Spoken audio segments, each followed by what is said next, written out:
Des sujets qui vous interpellent ici en Outaouais.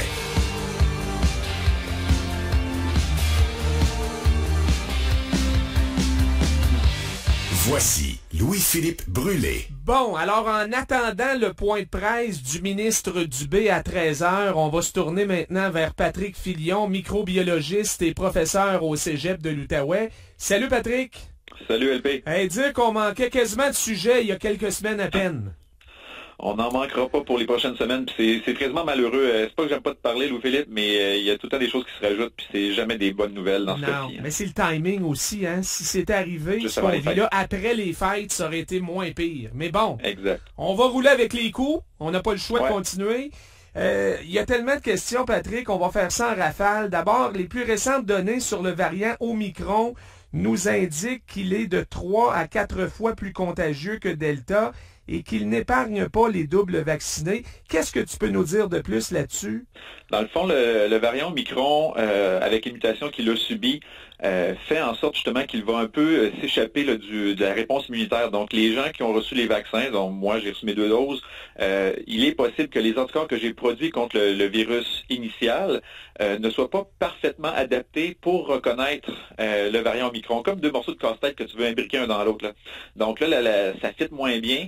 Donc, la reconnaissance va être moindre et j'ai malheureusement des chances de développer la maladie. Ce que l'on sait par contre, c'est qu'avec les vaccins, la protection elle peut être quand même là pour les formes graves, mais on va voir beaucoup de gens double vaccinés qui vont être infectés parce que le virus s'échappe un petit peu de notre protection immunitaire. Qu'est-ce qui arrive aussi, là, c'est que, c'est comme je l'ai dit, le virus subit des mutations et cette forme-là du virus semble s'attaquer plus aux voies respiratoires supérieures.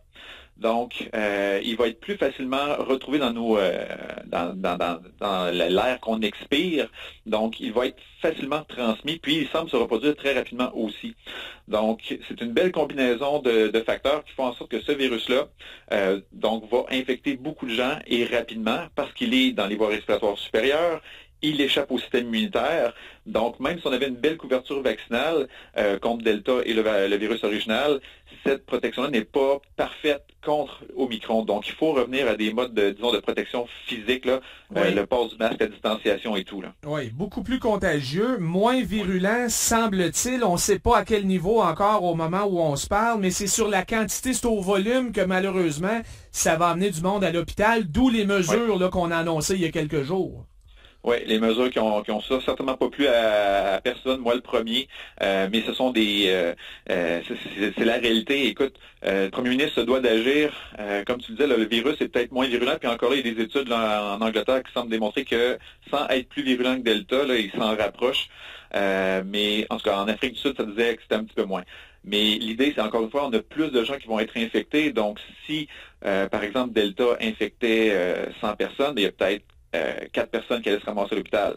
Mais là, Omicron va peut-être au pourcentage en amener moins à l'hôpital, mais à la quantité de personnes qu'il va infecter, même si le pourcentage est moins, supposons qu'il en infecte juste je sais pas moi, il va en infecter 10 000, mais il en envoie 2% à l'hôpital, ça va quand même être 200 personnes qui vont se ramasser. Donc, au total, on va avoir plus de gens qui vont se ramasser à l'hôpital, même si le virus est un petit peu moins virulent. Donc, il faut faire attention à ça, il faut protéger le système de santé, il faut protéger notre santé, la nôtre et celle de nos proches aussi. Donc, il faudra prendre des mesures qui seront pas le fun, comme tu le disais, à l'arrivée du temps des fêtes.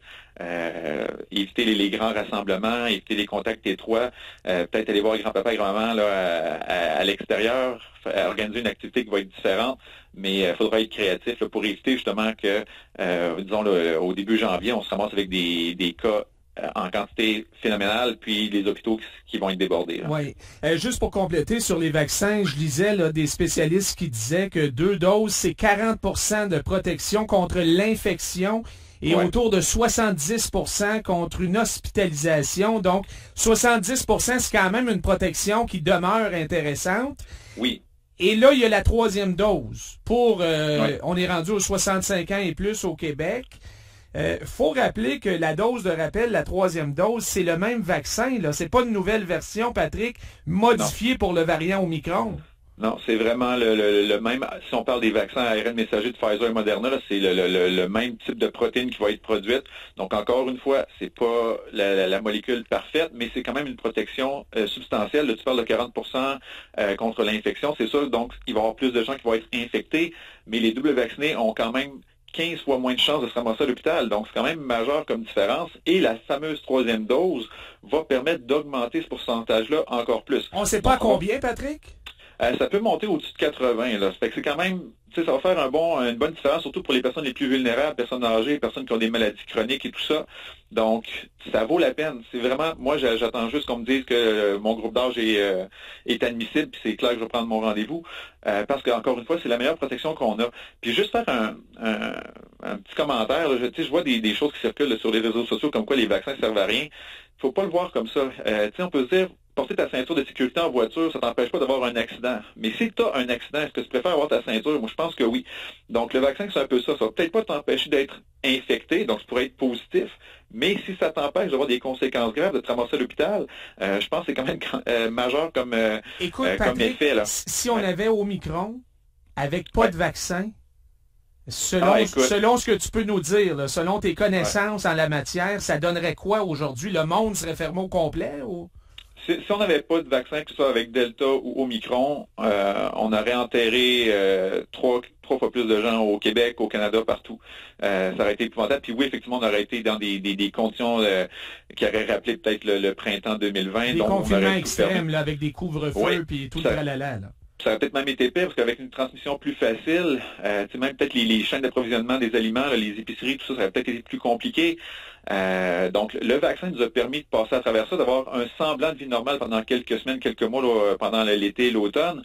Là, on voit que le vaccin, l'effet diminue, puis on s'attendait quand même à avoir des cas qui augmentent là, pendant la saison d'hiver. Notre maudit climat aide pas, ouais. là. Tu sais, les gens souvent comparent ça à la République dominicaine ou la Floride, mais c'est pas la même chose ici. Là-bas, on s'enferme pas l'hiver, là. Non, c'est ça. Nous, on est à l'intérieur. L'aération n'est peut-être pas parfaite, donc il y a plus de chances de transmission. Fait qu'il faut être conscient de notre réalité, on va dire, géographique. Là. Puis, dans le temps des fêtes, comme on le disait, là, si les gens se rassemblent, il faut essayer d'éviter d'être un trop grand nombre de personnes, mais essayer d'ouvrir les fenêtres. Je sais, des fois, il fait moins 20, on veut pas geler à l'intérieur, mais ça vaut la peine d'avoir une bonne aération des pièces là, où les gens se rassemblent dans la cuisine et tout. Quitte à s'habiller un petit peu plus chaudement, mais laisser un courant d'air à l'intérieur, juste ça, c'est une bonne chose. Ça va faire la différence. Ouais. L'autre chose, question sur les tests rapides, là.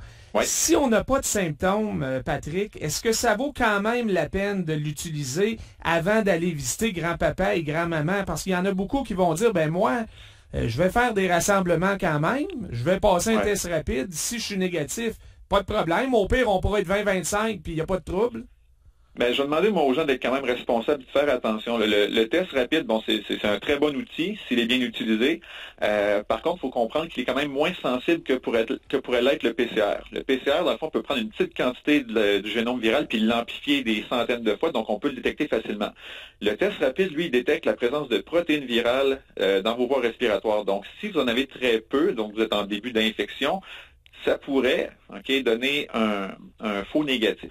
Oui. Donc là, ça pourrait donner une espèce de sentiment de sécurité aux gens, de dire, je sais pas moi, toute la famille est négative, on se rassemble à 40 chez grand-papa, puis là, il y en a peut-être un qui 1, 2, 3, 4 pour qui c'était des faux négatifs, là. Ouais, puis là, tu donnes les becs à tout le monde, tu serres la main, puis tu sais, c'est la saison de l'année où on veut faire ça, on veut rencontrer notre famille, on veut que ce soit festif, mais encore une fois cette année, puis je m'excuse de la cassette repart, mais il faut être prudent. Donc, il y a peut-être des sacrifices, encore une fois, à faire, des façons alternatives de voir son monde, de festoyer, parce que le test, c'est une bonne chose. Je ne dis pas que c'est une mauvaise chose, là, mais il faut quand même être prudent dans son utilisation et dans l'interprétation des résultats aussi. Donc, j'appelle les gens à être responsables et raisonnables cette année, mais encore une fois, si vous avez la chance d'avoir le test rapide, parce que ça semble être compliqué, là, aujourd'hui, c'est déjà le bordel dans les pharmacies. Oui. Donc, si vous avez la chance, faites-le, mais soyez quand même prudent là, dans vos activités du temps des fêtes. L'autre chose qui fait paniquer certains parents, Patrick, c'est la mort de ce bébé de 2 mois à Sainte-Justine la semaine passée, là. Évidemment, cet enfant-là est devenu la plus jeune victime de la COVID là, depuis le début de la pandémie. Un bébé qui était en parfaite santé à la naissance, a-t-on précisé.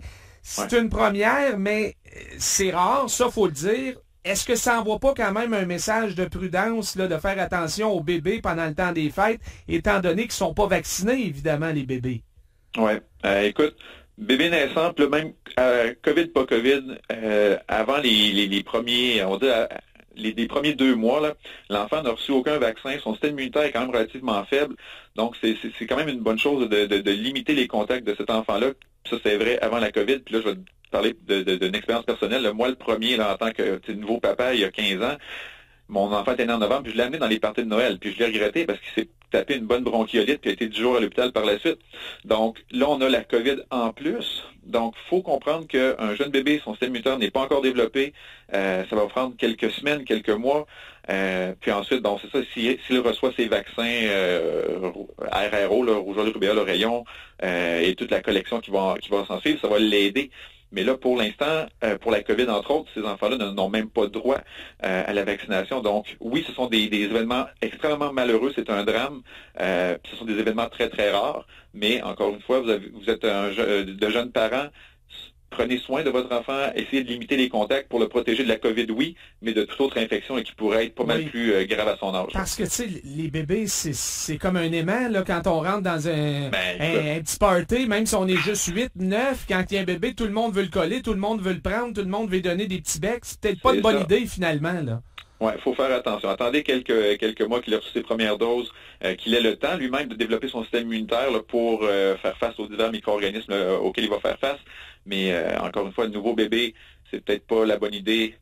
Puis encore une fois, je l'ai fait l'erreur moi-même, je suis microbiologiste, mais quand tu deviens un papa ou une maman, tu as l'espèce de sentiment de fierté, tu veux présenter ton bébé, mais pensez à sa santé, à lui, à ce petit bébé-là, puis attendez là, quelques semaines là, avant de le présenter, le temps qu'il ait ses vaccins et qu'il puisse développer une immunité. Merci beaucoup, Patrick. Toujours un plaisir. Passez un bon temps des fêtes. Ben, c'est ça. Merci beaucoup pour la collaboration pendant cette année qui n'a pas été facile et normale. Et passe de joyeuses fêtes. Décroche un petit peu, en tout cas, dans la mesure du possible. Et on se reparle en janvier. Certainement. Merci, à Bonne bientôt. journée. Voilà, Patrick Filion, microbiologiste et professeur au Cégep de l'Outaouais.